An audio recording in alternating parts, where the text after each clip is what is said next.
자, 이제 이 시간쯤이면은 이제 주준우 기자가 딱 나타났을 날 시간인데요. 주준우 기자.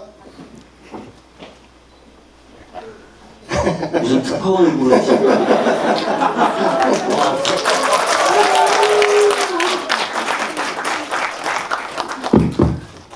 뭐 하는 자리예요? 왜 불렀어요? 부모님, 뭐 하고 다니세요? 그래서 이러고 다녀. 네. 이거 왜 하는 거야? 아니 근데 오늘 범지 투어예요. 제가 어디 글을 봤는데 주준우 기자가 옷을 그렇게 잘 입어요? 이런 게 장미무늬 바지에 장미무늬가 있고 막 그래요. 아니 뭐 하고 다녀? 요새요? 뭐 각하 편안하게 모시고 이제 그 안에서 좀 더 잘 쉴 수 있도록 변호사비 찾으러 다니고 있어요. 이걸 질문해달라고 그러더라고요. 주준우 기자가 어떻게 해서 MB를 쫓게 됐는지 네. 그 얘기를 좀 물어봐달라고 그러더라고요. 아니 이명박 대통령은 알면 알수록 사랑하지 않고 존경하지 않을 수 없는 그런 사람입니다. 근데 무엇보다도 돈을 위해서 자기 주변을 다 희생하고 사랑하는 사람까지도 막 내팽개치는 걸 보고 아 이분은 위인이시구나 이렇게 위인구나 여기까지는 알았는데 무엇보다도 이명박을 잡고 싶었던 이유는 사실 그 내가 조금 바르지 않아도 법을 어겨도 도덕적이지 아니어도 괜찮아 돈만 있으면 돼 이런 생각을 누구나 하지 않습니까? 근데 그 생각을 극대치로 끌어올려서 올리고 그 주변 사람들을 이렇게 굴복시키는 걸 보고 특별히 검찰이나 국가기관 법 지주의가 이명박 앞에서 무너지는 걸 보고 아 얘는 좀 잡아야 되겠다 그래서 이 사회를 위해서 이명박은 잡겠다 이렇게 생각을 했는데 언제부터 10년 됐죠. 10년 되고 2007년 대선 때 이제 에리카 김을 만나고 에리카 김을 만났어요? 네, 에리카 김을 직접 네 저하고 많이 만났죠. 김경준의 누나. 네, 그때 만나고 그 사람의 본성을 알게 된 이후에 에리카로부터 이명박에 대해서 이야기를 들은 거예요? 네네 그래서 얘기라고? 뭐 그렇죠. 그래서 그 이후부터는 제가 이명박은 어떻게 한번 해보겠다 이런 생각이 있었습니다. 이명박의 실체에 대해서 가장 먼저 우리 쪽에서 아는 것 같은데 그래도 국가 민족에 대한 애정이 조금 있었겠죠. 이명박이요? 없어요. 이명박은 돈 벌려고 대통령이 됐고요. 돈 벌려고 기도했고 그런 사람이기 때문에 이 사람에 대한 숨겨진 욕망들 그 욕망을 위해서 모든 것을 다 감수하는 그걸 보고 이 사람은 꼭 널리 알려야 되겠다. 세계 만방에 알려야겠다 이렇게 생각을 했습니다. 그 참 세상의 운명이라는 것이요. 제가 아까 말씀드렸죠. 최순실 정유라 이걸 최초로 제게 제보해준 그 신부님 있잖아요. 그 신부님 조남이 박창일이라는 분인데요. 그 신부님이 저희 둘을 소개시켜줬어요. 네. 이게 기억나 있죠? 그렇죠. 그 전에도 저희는 알고는 지나고 인사는 했지만 서로 이렇게 뭐 정봉주하고 친하잖아요. 여기서 아니 근데 친하다기보다는 네. 아니 근데 키워놨더니 그 꼴이 됐어요 지금. 죄송합니다. 아니 그런데 안민석 의원님은 그 활동하는 분야가 문화예술 교육이었지 않습니까? 그래서 문화하고 교육 분야하고 저하고 좀 안 겹쳐서 인사만 할 뿐 그렇게 했어요. 근데 그 사석에서 만나고 어디에서 만나도 그 주변 분들한테 이렇게 대하는 모습이 굉장히 인간적이고 훌륭하세요. 그래서 좋은 사람이라고는 생각했어요. 그런데 박창일 신부님이 2008년이에요. 네, 광화문 시청 앞에서 저녁에 이제 전화 와가지고 정윤회가 말이다 뭘 했다 그래 얘기를 한마디 듣자마자 신부님 가만히 계세요. 그리고 제가 달려가서 얘기를 듣고 사실은 제가 최순실하고 정윤회를 계속 쫓고 있는데 굉장히 중요한 도움이 될 것 같다. 그래서 안민석 의원한테 얘기를 해놨으니 가서 얘기를 해라. 그래서 제가 안 의원님한테 가서 뭘 좀 구해 주십시오. 어떤 사람을 이렇게 얘기를 하기 시작했죠. 그때 처음에는 이제 최순실이 누구야? 얘가 진짜 대단한 사람이야? 그렇게 처음에는 그렇게 생각하다가 이제 의원님이 하나씩 둘씩 실체에 다가가면서 와, 이 새끼들 그렇게 저 의원님은 욕을 그렇게 하지 않습니다. 조금 더 상스럽게 하시고 그런데 그러면서 이제 이게 실체에 가기 시작했죠. 주로 이제 정부 부처 그 다음에 문체부 관련돼서는 의원님이 하고 저는 최순실 친구, 정유라 친구, 최순득 친구, 장시호 친구를 공략하면서 이렇게 둘이 이렇게 박수 한번 콤비네이션 쳐달라는 게 아니, 아무튼 아까도 말씀하시는 거 들어봐도 그렇고 지금 그 말씀하시는 거 들어봐도 그렇고 이게 뭔가 제보가 들어와도 조사해가지고 성과 내기가 어려운데 그럼요.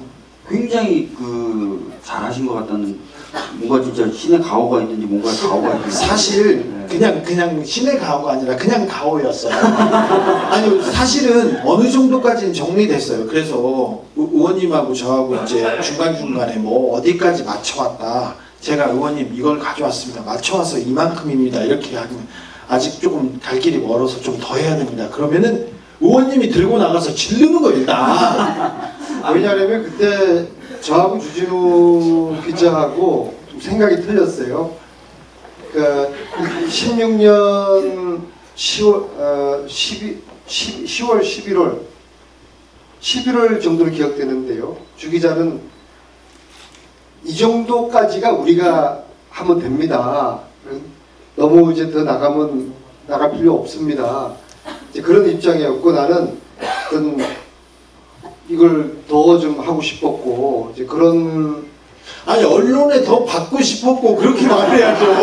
더 하고 싶었고 아니야. 여기까지 하고 그 다음 스텝에 대해서 얘기를 했어.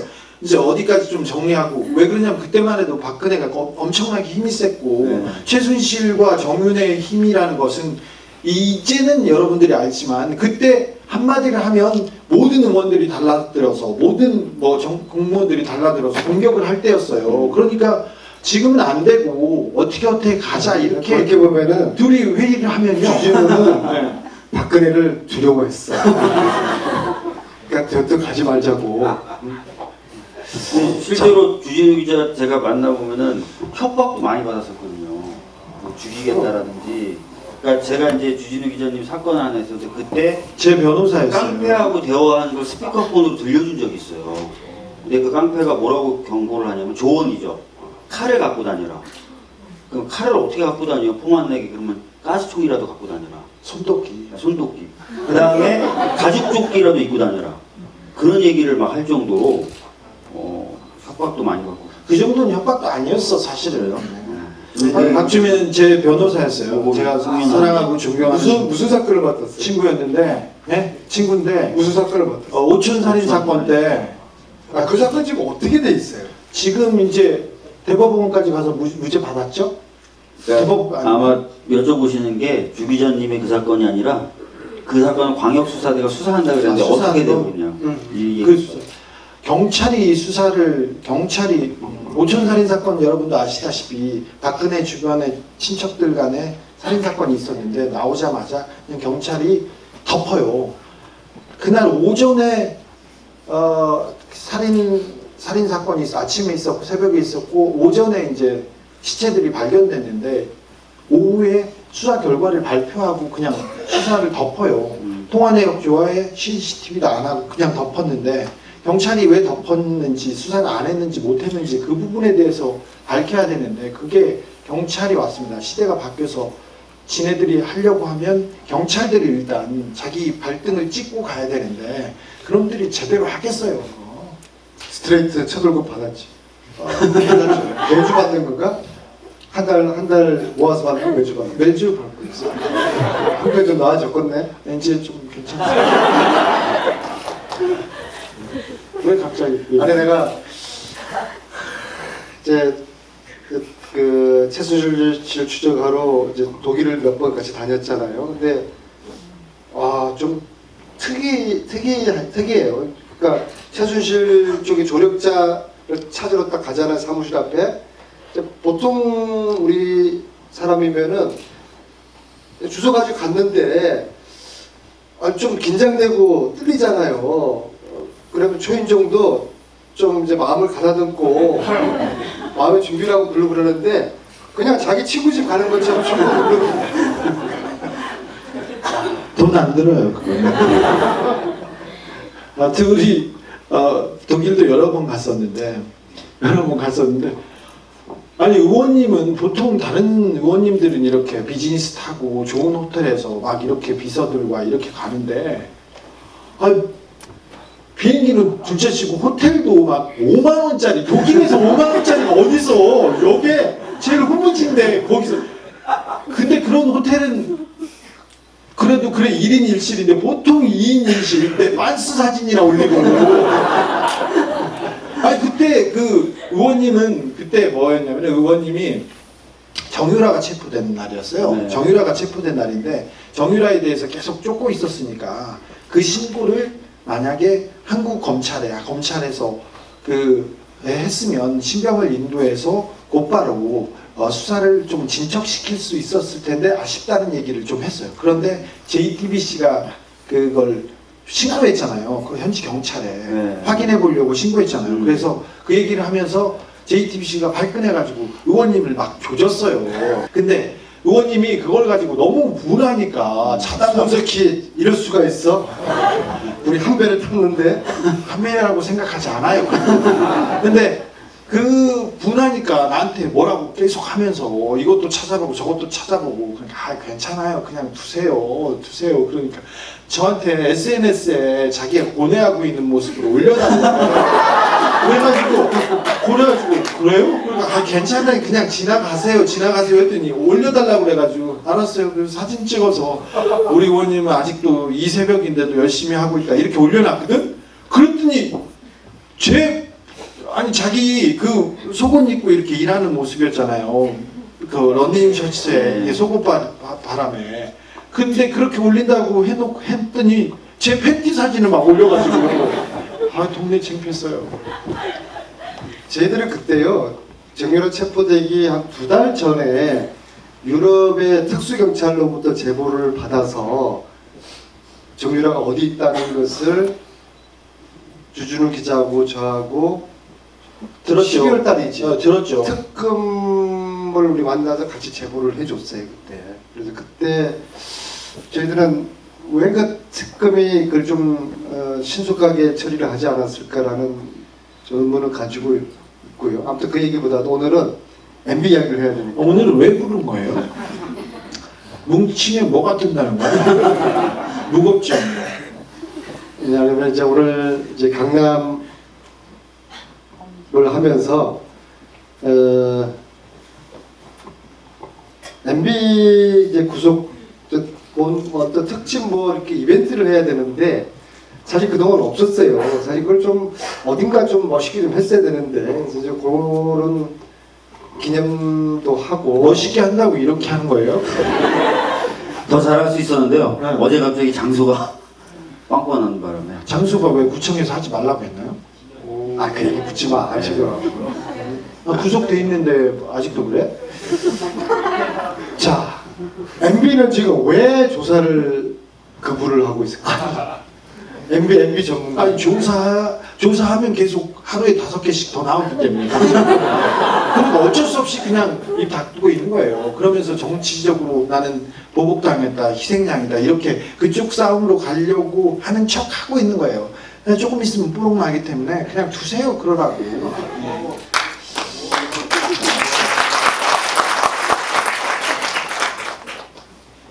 MB의 가장 그 아킬레스 네. 지키고 싶은 거 그게 뭐? 돈이죠. 돈의 신한테 중요한 건 돈밖에 없습니다. 이 사람은 다 중요하지 않아요. 감옥 가면서도 2년만 내가 떼우고 오면 니네들 다 잘 산다 이렇게 생각. 걱정 말아라 이렇게 하고 갔는데 2년 안에 나올 수 있다고 그런 헛된 기대를 가지고 갔는데 그 기간은 최소 20년도 늘어날 거예요.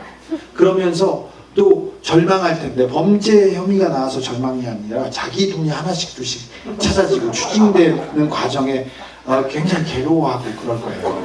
그럴수록 이제 더 찾아서 이제 이렇게 올려주려고 생각하고 있습니다. 근데 지난번에 만드셨던 영화 같은 거 보면은 돈이 K만. 네, K만에 일부는 가장 큰 덩어리가 NBA 그 비자금의 큰 덩어리가 캐나다 부근에서 만들어져서 K만으로. 캐나다에서는 페이퍼 컴퍼니를 쉽게 만들 수 있어요. 내가 무슨 회사인데 어떤 프로젝트를 한다 그러면 페이퍼 컴퍼니를 만들 수 있는데 아주 쉬워서 100개도 더 만들 수 있어요. 그 넘버 컴퍼니라고 1, 2, 3, 4, 5, 6 이렇게 해도 되는데 페이퍼 컴퍼니를 만들어서 그 돈은 K만으로 갔을 가능성이 큽니다. K만으로 갔습니다. 자원외교 하나만 놓고 봤을 때 그 캐나다에서 사라진 돈이 20조에서 30조 정도 됩니다. 캐나다에서만. 그래서 그 돈은 그쪽으로 갔고요. 그 돈의 일부는 또 싱가포르를 거쳐서 싱가포르에 있는 그에서 관리하고 있는 회사가 있고 사람이 있고 거기를 통해서 중국, 베트남, 캄보디아로 간 것으로 제가 추정만 하다가 어느 정도 거의 몇 가지는 들고 있습니다. 한국에서 싱가포르이 몇 시간 걸리죠? 싱가포르는 4시간 반 정도 걸리는데요.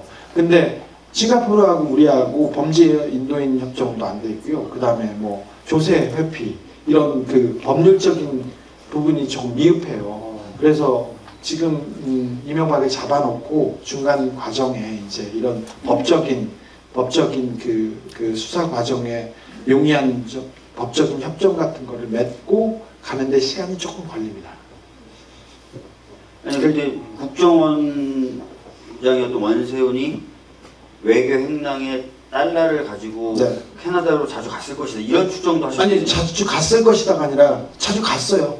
이명박 추격기 한 230쪽 쪽에 이렇게 써놨는데 그때 제가 말했던 원세훈의 특활비가 어디로 갔다, 스탠포드에 갔다, 그리고 부하들이 가지고 어떻게 갔다, 그리고 집 인테리어를 했다 이런 부분이 이번에 수사가 다 됐지 않습니까? 제가 수사하는데 이제 검찰에 가봤더니 제 책을 가지고 이렇게 형광펜을 주고 주기자가 햇빛에 좀 나아지더니 여유도 있고 말에 자신감도 굉장히 붙었으니까 제가 달라졌어. 아니, 제 책이 근데 그게 내 소원이 뭔지 알아? 내 소원이? 통일이요. 통일보다 통일에 앞서가지고 네. 주진우 머리를 네. 박주민처럼 평범한 이 머리 스타일로 박주민 머리가 평범해요? 가만히 쓰고 있어요. 박주민 의원이요. 결혼 11년 만에 첫 애를 지금 사모님이 가졌어요. 박주민은 훌륭한데 박주민의 그 사모님은 더 훌륭하신 분이에요. 더 강성이세요. 그래서 박주민을 계속 유학하다고 왜 더 나서지 않느냐고 채찍질하세요. 굉장히 훌륭하신 분이에요. 축하합니다. 네. 네. 아이 나면 어떻게 될지 걱정이 많아요. 두 분이 친구인가? 저희 친구예요. 네. 그러니까 주 기자분은 워낙 가까워서 제가 말을 여기서 공적으로 높여야 되는데 이게 안 되네. 그냥 하세요. 우리 높일게요. 괜찮아요. 지금 MB가 그럼 계속적으로 이렇게 조사를 거부할까요? 아니 조사를 거부할 수는 있으나 제가 구속되기 한 2달 전에 이미 구속될 만한 될 만큼 수사는 다 돼 있고 계속 조여갈 거라고 이렇게 얘기를 했었는데요. 그래서 나름대로 이렇게 계획을 세우고 데드라인이 그 MB가 구속된 3월 초였어요. 그리고 구속되면 저는 여행 가려고 지난주에 뭐 어디 여행도 잡아놓고 다른 스케줄도 잡아놨었는데 이미 지난 12월에 이미 자기 그 범죄 혐의에 대해서 뭐 거의 대부분이 소명이 되고 증명이 됐기 때문에 이 사람은 나오나 마나예요. 근데 여기까지는 지금 1탄입니다. 제가 다 쓰는 누구 겁니까를 계속 얘기했던 이유가 이명박을 구속시키기 가장 쉽고 확실한 방법이 다 쓰였어요. 다스만 이명박 거라는 게 확인되면 뇌물이 직접적인 뇌물이 되고 그렇죠. 뇌물이 됩니다. 근데 다스가 자기 거가 아니라고 하더라도 140억을 가져오면서 직권남용과 제3자 뇌물이 바로 걸리지 않습니까? 이걸로 잡아놨어요. 근데 이 다스가 이명박한테 굉장히 중요한 자기의 돈줄이자 가장 원천 같은 것이기 때문에 중요한데 사실 이것보다 더 중요하고 크고 중요한 범죄는 많습니다. 국정원을 정치 개입하고 군을 대선 개입하게 했던 부분이 있고요. 안보를 팔아먹은 롯데월드 사건이 있었고요. 그 다음에 4대강, 자원외교, 방산비리 굉장히 많은 숙제들이 지금 계속 남아있는데 비가 한번 띄워줄래요? 다스는 일부분일 뿐이고 이제부터 시작하면 됩니다. 걔는 나오든 안 나오든 계속 데려다가 놓고 수사하면 됩니다. MB가 중요한 점이 뭐냐면 MB 주변 사람들이 다 이권 공동체이자 범죄 공동 집단이었어요. 마피아의 부하들이었어요. 그냥 걔네들 쑥 떠다가 저 구속될 때 그 옆에서 서 있었던 애들 있잖아요. 그냥 관광버스에 태워가지고 구치소로 보내고 싶은 심정이에요. 근데 그 사람들을 데려다가 수사만 하면 돼요. 이렇게 불러가지고 이동관 너 블랙리스트 일로 와봐. 너 블랙리스트 네가 있죠? 아니요, MB가 있습니다. 그 옆에 네가 4대강에 있니? 아니요, MB가 있습니다. 네가 방산비리 했잖아 이놈아. 아닙니다, MB가 있습니다. 이런 구조이기 때문에 그 주변 사람들을 데려다가 하나씩 둘씩 하면 수사하면 됩니다. MB가 구속되기 전에 그런 얘기했습니다. 왜 제 주변 사람들은 검찰에만 가면 보이지 않아요? 당연하지. 보면은 최순실 쪽의 사람들은 네. 그래도 끝까지 최순실 모른다 그러고 뭐 굉장히 자기들끼리 딱 이 비밀대로 서로 지키는 그런 공동의식이 강하잖아. 근데 왜 MB 쪽은 쉽게 무너지지? 아니요, 그런 척 했을 뿐이에요. 그리고 사실은 정윤의 최순실은 정말 베일이 쌓여있어서 그 사람들이 모르는 사람도 많았어요. 근데 최순실 같은 경우는 아시다시피 큰 일에도 나서고 작은 일에도 나서고 그랬지 않습니까? 그래서 그 누구냐, 그 자기가 아주 통일교하고 가깝습니다. 특별한 관계인데 거기에 있는 초등학교 회장 전체 회장 선거에도 개입하는 그런 크고 넓으신 사람을 보여주시는 것이고 최순실은. 근데 이렇게 했었는데 거기는 좁고 깊은 통로였고 몇몇 사람을 통해서만 이렇게 이루어졌고요. 지금 보면 막 조윤선 같은 사람이 굉장히 중요했다는 게 나오고, 네. 그 다음에 안종범이나 몇몇 사람들, 그리고 문고리 3인방이 중요한 역할을 했대. 나머지는 좀 덜했죠. 사업을 벌이거나 이렇게 강을 파서 돈을 벌진 않았고요. 그런데 사실은 뭐 박근혜는 주사 맞고 드라마 보느라고 정신이 없어가지고 다른 걸 할 생각이 없었어요. 일도 적게 했고요. 그 7시간 중에서 3시간 밝혀졌고 4시간 동안 뭐 했을 것 같아? 욕? 의원님이 아시지 저한테 물어보세요. 어려운 거는 저한테. 이 빙하 그림을 네. 그 미국의 한 교포 여성분이 미 씨가 저거를 작업을 해서 보내준 거예요. 근데 너무나 아주 훌륭하게 잘 묘사를 했어요. 네네. 그죠? 아니 크고 중요한 부분이 아직도 살아 있습니다. MB의 공은 크고 넓어서 우러러 볼수록 높아만 져요.